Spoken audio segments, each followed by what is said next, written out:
আসসালামু আলাইকুম, রান্নার শহরে আপনাদের সবাইকে স্বাগতম। আজকে তৈরি করব নুডলসের কোরিয়ান র্যামেন 3x স্পাইসি। এখানে প্যাকেটের ভিতর থেকে সবগুলো নুডলস এবং মশলাগুলো বের করে নিয়েছি। ফুটন্ত গরম পানির মধ্যে একে একে আমি সবগুলো দিয়ে দিব।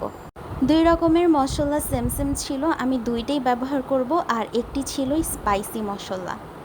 আমি 3টি ইনগ্রিডিয়েন্টসই খুব সুন্দর করে দিয়ে দিচ্ছি। 5 মিনিটের মতো রেখে দিলে ঠিক এরকম একটি কালার আসবে এবং দেখতে খুবই সুন্দর কালারফুল হবে। নুডলসের গায়ে যদিও 3x লেখা, বাস্তবে কিন্তু একটুও ঝাল না। আমি এখানে একটি ডিম ব্যবহার করে নিচ্ছি। র্যামেন নুডলস যেন ডিম ছাড়া একদমই অসম্পূর্ণ। ভালো লাগলে লাইক কমেন্ট শেয়ার করে আনাসার ফেসবুক পেজ ও ইউটিউব চ্যানেলের সাথে থাকবেন, আর অবশ্যই সাবস্ক্রাইব করতে ভুলবেন না।